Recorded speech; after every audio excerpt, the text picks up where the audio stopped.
Es un sociólogo al que yo comencé a leer y a escuchar desde mi época universitaria. Lo conocían en San Marcos por ser uno de los duros de la izquierda. La derecha no lo quiere porque es un hombre de principios, pues. Ustedes saben que a la derecha la gente con principios no los quieren.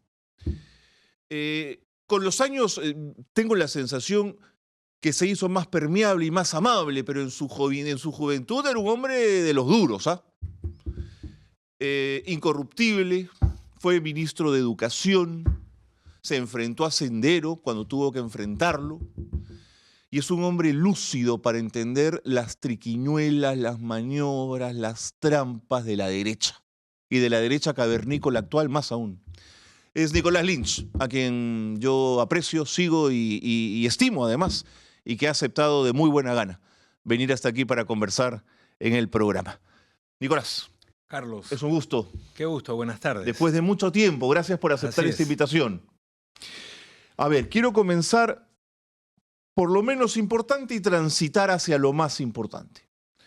El fiscal de la Nación ha solicitado detención de Piero Corvetto. Los funcionarios públicos, tú lo has sido en algún momento, tienen que tener acusaciones y detenciones de este nivel por actos como los que ha cometido Piero Corvetto o podría haber cometido Piero Corvetto. Mira, yo creo que lo más importante es tener claridad sobre qué está sucediendo. Estamos ante una continuación de la campaña electoral de López Aliaga. Ok. Ese es el punto de fondo.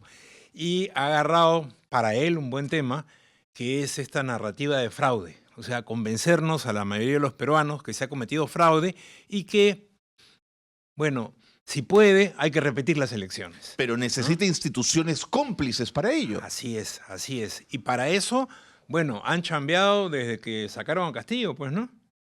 De tener instituciones que estén de acuerdo con ellos. Jurídicamente no importa tanto, políticamente. Ok. ¿No? ¿Te da la sensación que esta es una construcción más política que jurídica? Sí, por supuesto que sí, ¿no? O sea, yo creo que a nadie le puede caber dudas de que han habido, pues, problemas con las elecciones, ¿no es cierto? Pero el jurado desde un primer momento dijo que son problemas que no daban para pensar en una anulación o en nuevas elecciones, o como ahora algunos quieren, ampliar la votación. Eso no existe en la ley no está permitido. En la norma electoral. Y entonces, si se hace, se anula todo.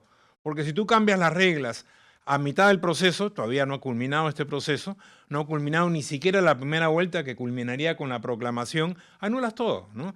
Entonces, a eso apuntan, a seguir en campaña, a anular lo más que puedan, ¿no? Y a ver si logran la porción de poder que la ciudadanía no les ha concedido hasta este momento. Pero además, ¿no? Todas las lecturas preliminares indican que las mesas que se abrieron tarde no influirían realmente en un distorsionar el voto. Bueno, siempre ha sucedido eso, siempre se han abierto mesas tarde. Y si tú te fijas en una cifra central que la OMPE ha dado casi desde el principio, en su proyección, si en el año 2021 hubo 70% del padrón que acudió a votar, Ajá. Hoy ha habido 80 o más. Me dicen 80, hasta 83 en la proyección. Entonces, para empezar, ha votado más gente, ¿no? Algo bueno habrá hecho la OMPE para que ha votado más gente. Entiendo. ¿No es cierto? Entonces, ese es un número de base, ¿no?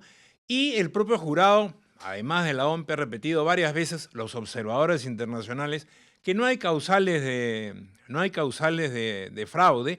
Y por lo tanto, frente a lo que estamos es a un nuevo momento de la campaña electoral del señor López Aliaga. Hay que tomarlo así, con una diferencia frente a la imagen que tú mostraste de Vargas Llosa, ¿no?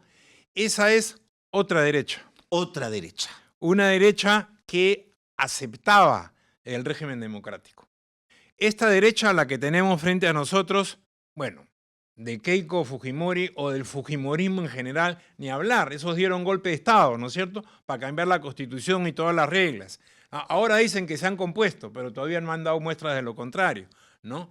Y bueno, López Aliaga abiertamente habla de matar gente, matar a este, matar al otro, no sé, digamos que no se conduce por cauces muy democráticos que digamos, ¿no?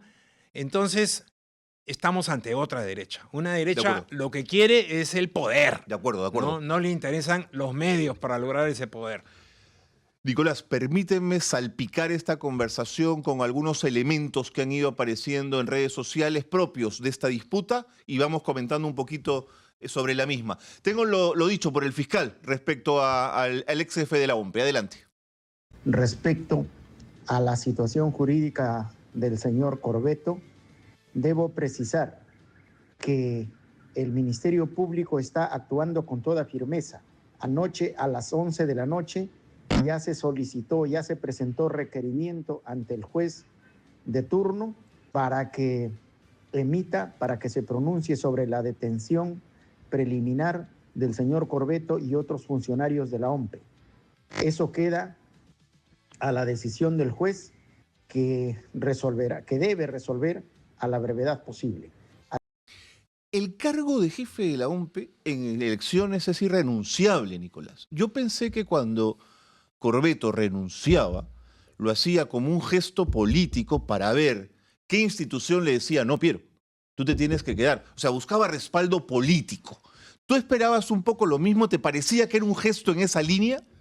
Yo sinceramente creo que lo que sucedió fue simplemente un callejón oscuro a Corbeto, ¿no? Y Corbeto, como cualquier persona, se ha sentido desesperado en este callejón oscuro y una de las salidas era la renuncia. Yo no creo que Corbeto hubiera esperado de esta gente que le dijera, no sabe, señor Corbeto, no renuncie. De ninguna manera. Obviamente que le iban a aceptar la renuncia, ¿no? A mí no me cae. Pero es una ilegalidad en sí mismo. Una ilegalidad en sí misma. Pero te repito, no estamos en tiempos de legalidad. Ante un sistema político que ni siquiera se refiere a la legalidad. Lo que están planteando es el poder de su fuerza, ¿no? Y a Corbeto, en mi concepto, lo han puesto contra la pared, a la fuerza, ¿no?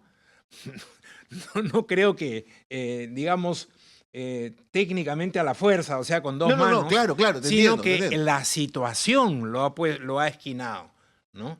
Eso es lo que ha sucedido. Entonces, sí, como decía algún comentarista en la mañana, empezamos a sentir elementos de golpismo, ¿no?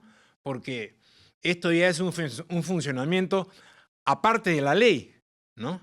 ¿Les interesa la ley electoral? ¿Han mencionado la ley electoral? No, para nada. Sabíamos que el cargo de Corbeto era irrenunciable, ¿no? Y sabíamos que todas estas cosas que proponen están fuera de la ley y que si implementan cualquiera de ellas van a anular todo el proceso por sí mismo. Entonces, ha cambiado. Yo creo que no es la ley lo que está conduciendo, desafortunadamente, sino la fuerza. De acuerdo.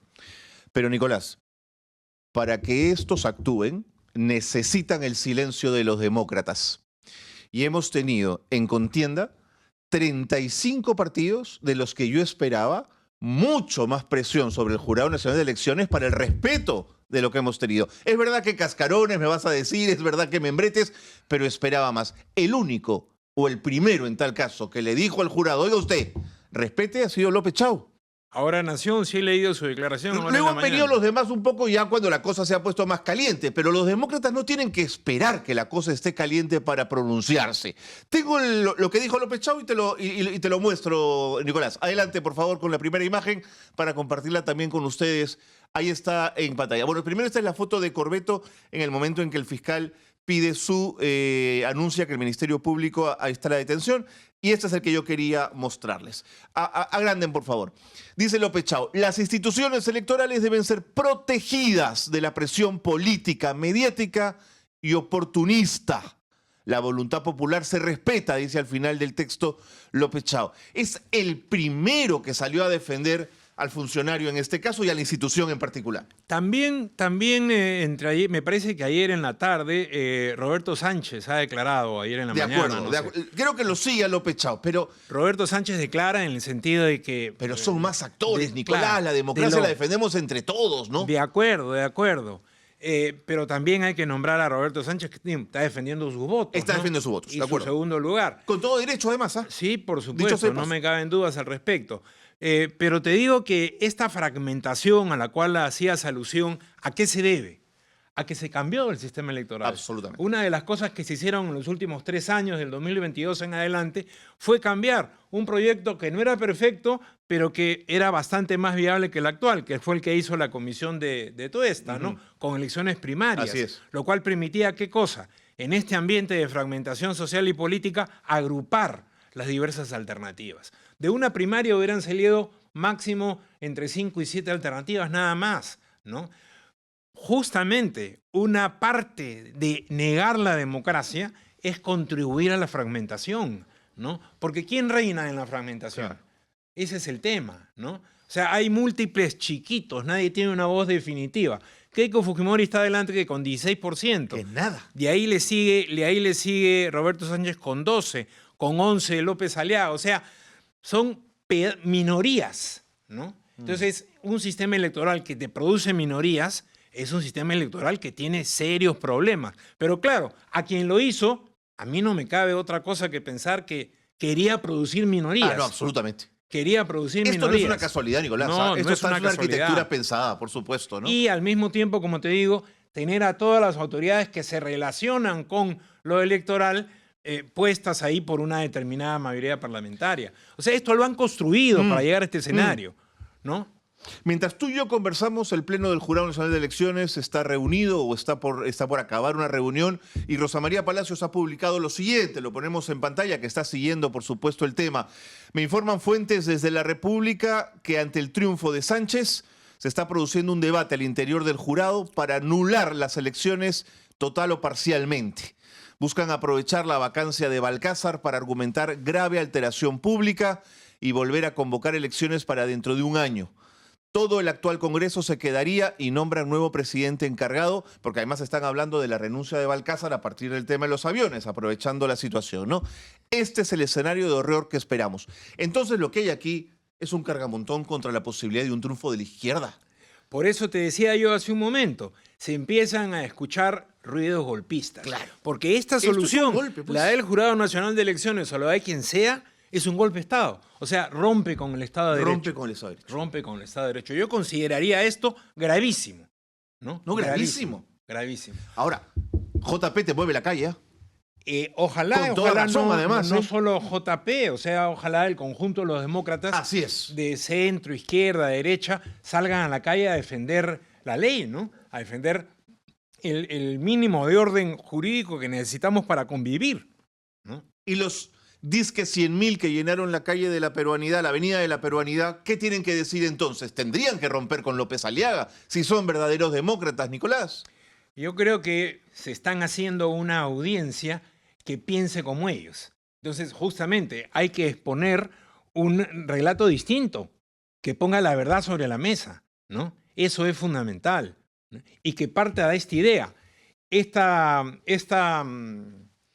repetición de la palabra fraude no es sino la continuación de la campaña electoral del señor López Aliaga, desesperado porque no pasa la segunda vuelta. O sea, tenemos desafortunadamente una derecha que no tolera que uno distinto pueda, porque acá no estamos hablando de que ha ganado segundo y pasa la segunda vuelta, ni siquiera alguien que asome distinto a lo que ellos piensan. Entonces, eso es bastante grave. Eso es un desprecio por el otro, es un desprecio a la democracia, al fin y al cabo, ¿no es cierto?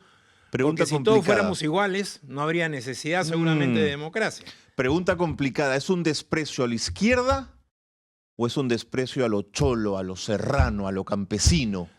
¿O es Mira, ya lo mismo al final? a lo otro, ¿no? A lo que no representa un puñado de intereses, ¿no? Es un desprecio a eso, de la minoría a la mayoría nacional. Temen que se repita el escenario de la elección de Pedro Castillo. Bueno, ya es segunda vez que se repite. Segunda. Eso dirá algo, ¿no es cierto? Hay una mayoría nacional que se está despreciando. Bueno, el voto a Sánchez es una reivindicación de Castillo, pues, Nicolás. ¿Sí Bueno, o no? Sí, y los que no lo creímos así nos tenemos que autocriticar, yo entre ellos, ¿no? Yo lo negaba antes de las elecciones estas que hemos tenido a principios de abril. Bueno, estaba equivocado, sí, es una reivindicación del triunfo de Pedro Castillo. Podemos tener muchas críticas sobre Absolutamente. su gobierno. Absolutamente. Sin embargo, tuvo un significado esa elección, ¿no? Es la mayoría nacional que quiere gobernar. ¿no? Punto. Y que se expresa de diversas maneras, en este caso a través del voto, ¿no? Y este país, si necesita algo, es que lo gobierne la mayoría, no que lo gobierne la minoría, ¿no? Y el que gobierne la mayoría no quiere decir que venga el desorden, por favor, ¿no? Simplemente este país hay que hacerlo viable. Exactamente. Y como va, no es viable. Absolutamente. Sánchez, llama a las movilizaciones. Tenemos un video donde lo pueden ver ustedes. Adelante. Primero un comunicado de J. Perú y el video. En medio de todo ello, el Jurado Nacional de Elecciones pretende evaluar las elecciones complementarias desconociendo el derecho del voto de las regiones. Eso no lo vamos a tolerar. Llamamos a las fuerzas patrióticas, democráticas, al pueblo rural, al pueblo andino a que se movilice a defender la voluntad democrática, el voto popular, y llamar a la comunidad internacional, que son observadores de este proceso, para que puedan preservar los estándares de un proceso electoral democrático, transparente y que respete el voto de las regiones del Perú que ya han hablado y respaldan a Juntos por el Perú. Respecto a la minería ilegal, Si me lo preguntan a mí, yo coincido plenamente con lo que está planteando Sánchez de llamar a sus votantes y decir movilización, pero hay quienes dicen, y me llaman odiador por pensar así, que este hombre está atizando el avispero y llamando al caos. Pero por favor, está defendiendo a sus votantes también, Aquí Nicolás. El que está atizando el avispero es López Aliaga, con las declaraciones que han hecho y con esta campaña falsa de fraude. Ese es el que está... El otro se está respondiendo, ¿no? Porque sería absurdo que no respondiera. Sería absurdo que no respondiera, ¿no? Lógico, entonces está respondiendo y sí, yo creo que la única forma de defender el voto es a través de la movilización. La movilización pacífica es un derecho democrático, ¿no? Y eso hay que tenerlo muy en cuenta. Es más, en los últimos años, el pueblo peruano, sobre todo los más jóvenes, ¿no? Se han movilizado para defender esos derechos democráticos, ¿no? Y creo que si hay necesidad, hay que hacerlo de nuevo. No me cabe la menor duda, ¿no? ¿El juego de Keiko no podría ser clave aquí y la presión de ella sobre el Jurado Nacional de Elecciones? Bueno, se le ha visto más bien tranquila en estos últimos días, ¿no? Porque ella lo que quiere es que se produzca la segunda vuelta. Exactamente, ¿no? por eso te digo, ¿no? Y seguramente debe tener una evaluación pese ganadora, supongo, no va a ser de otra manera como cualquier candidato que esté en ese puesto, ¿no? Entonces me parece que ese es su interés inmediato. De ahí que yo veo difícil que se junte a López Aliaga. Es más, creo que en el fin de semana vi una reunión de directivos de ambos agrupamientos políticos y no han llegado a ningún acuerdo. Por lo menos eso es lo que decía el comunicado. Expresión de que tienen en lo inmediato, no digo en el fondo, pero sí en lo inmediato, intereses diferentes, ¿no? Pero yo no creo que a Keiko le provoque esperar 9 meses una segunda vuelta, ¿no? O un nuevo proceso sería... No creo tampoco. Yo creo, te repito, que a ella lo que le interesa para defender sus proyecciones es ir a una segunda vuelta de inmediato, ¿no? De acuerdo. Ahora ya, ¿cuál sería el escenario de una segunda vuelta? Ahí me invitas de nuevo y hablamos de una segunda vuelta. ¿Qué pasa? De acuerdo. Siguiente imagen, porque estamos conversando aquí con Nicolás Lins. Si usted quiere hacerle una pregunta a Nicolás, es el momento. Y si quiere darle like en este momento al programa, es el momento. Siguiente imagen, por favor. Me ayudan esto. Bueno, este es el del López Chau de las instituciones. En tal caso, me gustó y coincido con Julio Arbizu, con el tuit que puso temprano, la razón del artículo 10 de la ley orgánica, la irrenunciabilidad del jefe durante las elecciones. ¿Cuál es la lógica? Proteger la unidad y la imparcialidad del proceso. Y tienen razón, ese es el sentido. Pero han habido además comunicados de ida y vuelta entre OMPE y Jurado Nacional de Elecciones acusándose de no me has mandado actas y me has mandado actas, he recibido tantas actas, no he recibido tantas actas. Pero hoy vi, gracias a José Manuel Villalobos, que me mandó el artículo 76 de la ley electoral, que hay un comité de coordinación electoral que es designado inmediatamente después de la convocatoria de cada elección y está conformado por personal técnico altamente calificado, designado por el presidente del jurado y los jefes de la OMPE, para coordinar permanentemente en un proceso electoral. Algo se ha roto ahí, Nicolás, ¿no es cierto? Pero hay una falla de origen, ¿no? Nosotros teníamos una sola identidad electoral, ¿no? Digamos, antes del fujimorismo. Y esto se partió hasta en 3, según unos, por lo menos en 2, Jurado y OMPE. Algunos consideraban la tercera pata RENIEC, pero bueno, RENIEC tiene sus propias funciones, pero Jurado y OMPE son 2 instituciones. Yo creo que ahí hay una falla estructural. En el futuro debería ser una sola, un instituto electoral con una sala, ya sea una sala electoral de la Corte Suprema o un tribunal que dirima diferencias. Pero me parece que en el fondo del caso es que tenemos muchas funciones que en la ley se pueden sobreponer, ¿no? Eso me parece que se debe corregir en el futuro. Pero bien, no está en la discusión hoy. Lo que está en la discusión hoy es la legalidad de lo que se está haciendo. Y ni lo que pide López Aliaga es legal, ni lo que ha hecho la Junta Nacional de Justicia y el propio Corbeto es legal. O sea, por eso te digo, estamos en el terreno de la fuerza, hemos salido del terreno de la ley y hay que regresar al terreno de la ley para que este golpismo no se consume, ¿no? Ese es el tema. No podemos permitir que se consume un golpe de Estado hoy en el Perú. Tenemos que preservar los caminos de la ley. ¿El silencio de los otros poderes del Estado no te hace ruido? Que el Poder Judicial no haya dicho nada, la presidenta del Poder Judicial, que el silencio de Balcázar, ¿no es cierto? Presidente o del Premier, dándole un respaldo inicialmente al jefe de la OMPE. ¿No te parece importante que hablen? Mira, compara 2 presidencias interinas, la de Paniagua y esta. Por eso, pues. ¿Ya? Por eso, pues. O sea, ¿alguien acusado a Paniagua alguna vez de haber violado una neutralidad electoral? Nunca, ¿no es cierto? Nunca. Sin embargo, Paniagua condujo, es indudable que condujo a partir de muchas intervenciones públicas, sabiéndose mantener en su sitio, condujo la transición. ¿Qué fue lo que dijo que iba a hacer? En noviembre del 2000, cuando entró, dijo, a mí me toca una tarea, señores, ¿no? Y lo demás vendrá por añadidura. Una tarea, que se llegue a un proceso electoral democrático y a una transferencia. Era lo único que tenía que hacer. Punto. Así es. ¿No? Y estos señores hasta aviones quieren comprar, ¿no?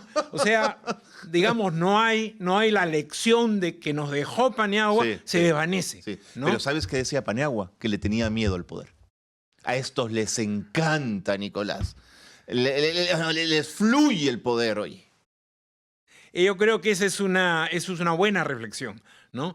Si algo uno siente cuando está en el poder es esa ¿no? capacidad de omnipotencia. Así es. Y esa omnipotencia, Así es. como decía Paniagua, también aplasta. Aplasta, ¿no?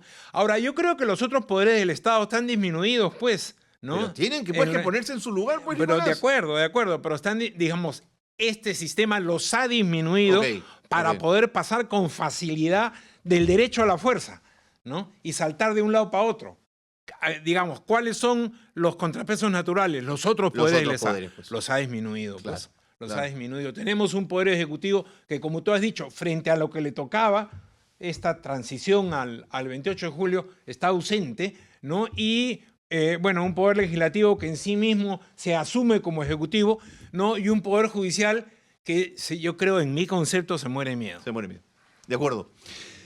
¿Por qué se pega tan rápido, tú que eres sociólogo, Nicolás, la palabra fraude? ¿Por qué se contagia tan rápido? ¿Por qué la gente se hace eco tan rápido de la palabra fraude sin mayor evidencia? Porque hay ¿cómo te podría decir? Yo llamaba en alguna columna, hay un disloque entre sociedad y política en el Perú. Cuando uno se disloca un hueso, no es que se parta el brazo, se queda junto, pero está ya como culeco, separado, ¿no es cierto? Eso ha sucedido. O sea, la sociedad no se siente expresada en la política.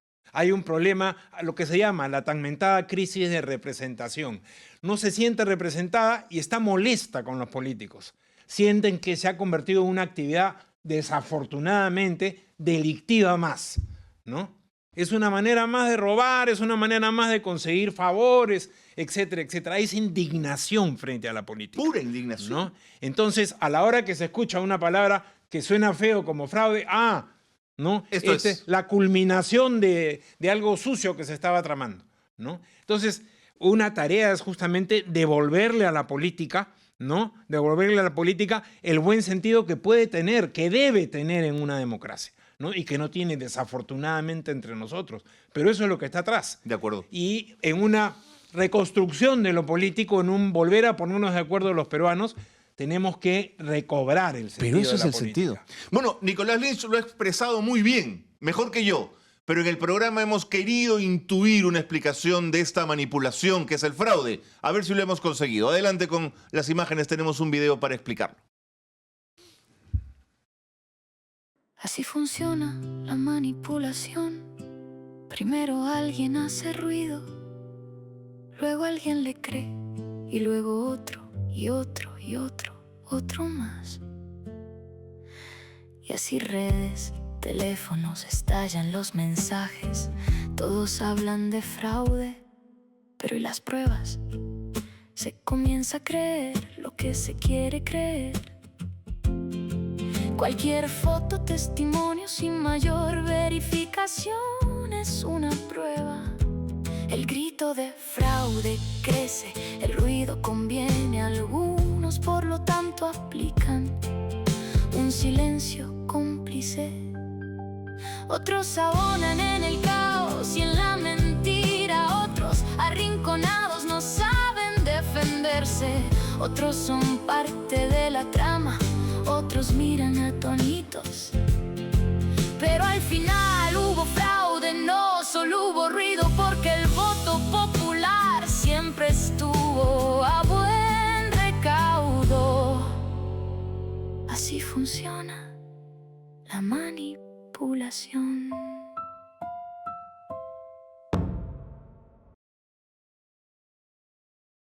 Nosotros lo intentamos, pero Nicolás Lynch lo explicó mejor. Nicolás, ¿cuándo van a aprender los medios de comunicación a ponerse en el lado correcto de la historia? Panamericana, Willax, América, ¿por qué juegan en elecciones a hacernos esto? Bueno, están bien castigados, ¿no? O sea, ¿qué credibilidad? ¿Te parece? Sí, yo creo que, digamos, quizás no sé si suficiente, pero bastante. Yo me acuerdo del peso que tenía pues un editorial Comercio hace 30 años. Por supuesto. O, digamos, una carátula de algún otro medio. Lo del Domingo del Comercio ha sido una vergüenza. Por favor, tenía un poder terminal, ¿no? Ahora es mínimo. ¿Quién lee periódicos, no? No solo por el cambio tecnológico, sino también por el desprestigio de los medios de comunicación. Y te diría yo, de otra parte, quienes empiezan a ser los medios mayoritarios, o sea, las redes sociales, en sus diversas expresiones y plataformas, que son variopintas además, porque se encuentra desde la extrema derecha hasta la izquierda, en fin, esos empiezan a ser los medios mayoritarios, ¿no? Curiosamente, ¿no? Si uno no está entroncado con las redes sociales en una campaña política, está en nada. Es verdad. ¿No? Está en nada. Y cuando tú escuchas sobre la modernización de las campañas políticas, a veces le pego un oído, digamos, por interés antiguo.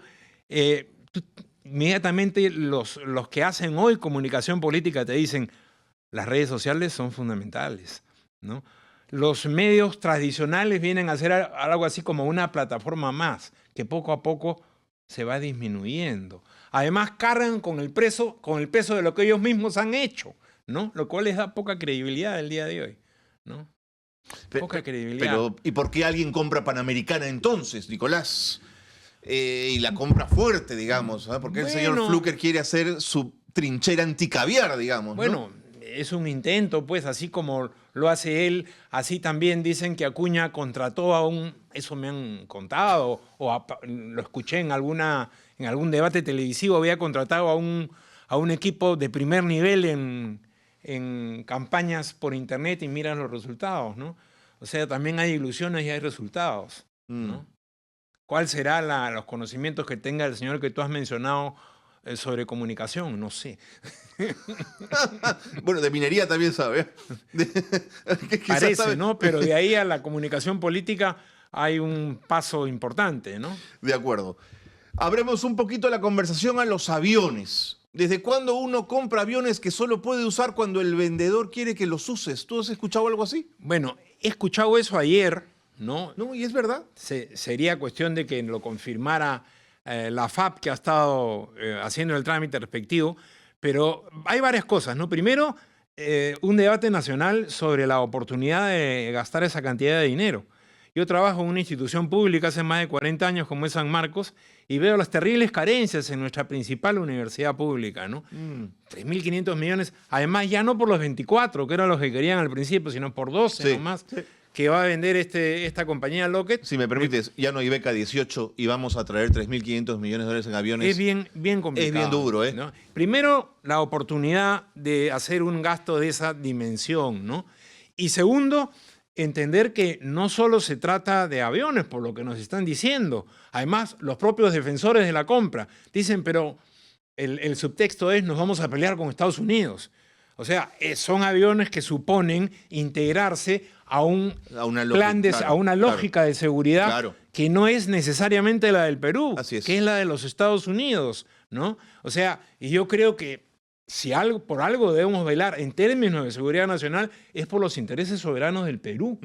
Y en base a sus intereses soberanos, el Perú verá con quién se alía, con quién no se alía, qué tipo de armamento tiene. De tecnología aplica, por supuesto. Pero en función de nuestros intereses peruanos, a lo sumo pues latinoamericanos como región del mundo donde estamos, pero no porque Estados Unidos, que es, digamos, una de las potencias que no se adapta a este mundo que marcha a la multipolaridad, que ya está abandonando la unipolaridad, ¿no? Porque el hegemón unipolar quiere que nosotros compremos esos aviones, debemos de cuadrarnos frente a él. A mí me parece absurdo, ¿no? Debería haber un debate, que me den los señores sus razones en detalle. No ha habido un debate nacional. Que sepa yo, en el Congreso tampoco, ¿no? Pero son temas que tradicionalmente las Fuerzas Armadas no debaten, ¿eh? Eso son sus compras, rara vez abren el debate de esos temas, ¿no? Yo creo que se debe de abrir el debate, ¿no? Porque es un montón de plata, ¿no? Me parece. Balcázar le habló al país sobre ese tema. Tenemos, compañeros, la parte que habla el presidente Balcázar, ¿la podemos poner, por favor?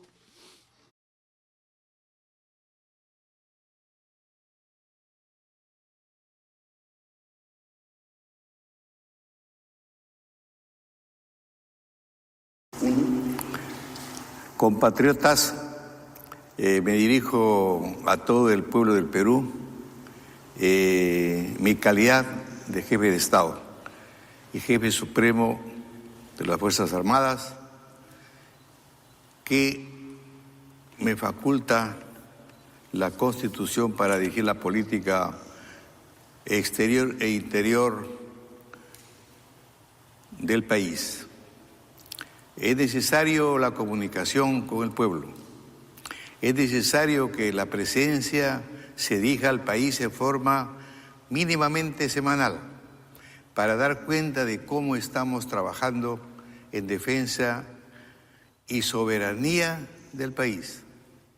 Últimamente hemos tenido el caso de la compra de los aviones F-16 a una empresa de Estados Unidos de América. Y como consecuencia de esa negociación que no se ha iniciado con nuestro gobierno, sino que viene de atrás, se han habido varios entendimientos, tanto por el vendedor, la empresa vendedora, como por la Fuerza Aérea del Perú, que en este caso representa a los intereses del Estado en el sector defensa, han tergiversado algunos tipos de declaraciones mías que es necesario aclarar al país. Nosotros lo que estamos diciendo y hemos dicho siempre de que la compra de los aviones F-16 se postergase para ser pagados en el próximo gobierno, en la próxima administración que salga de las elecciones normales que están en curso. No hemos tenido otra intención sino de hacer de que los dineros del Estado se graben adecuadamente, razonablemente, en concordancia con las grandes brechas sociales que tenemos que cubrir en el país. Y para eso necesito yo tener caja, tener capital para poder afrontar tremendas desafíos que tenemos, que se ha ido acumulando año tras año. En ningún momento ha habido una intencionalidad de confrontación con Estados Unidos, con quien un país desde muchos años en una relación comercial, diplomática y otros que ameritan seguir teniendo las mejores relaciones, porque una compra de esta naturaleza no va a ser motivo de una confrontación de ninguna manera. En fin, ahí estaba Balcázar intentando aclarar un malentendido, pero es un malentendido que le cuesta a 2 ministros, Nicolás. O sea, tan malentendido no debió ser, digamos, ¿no? Seguramente.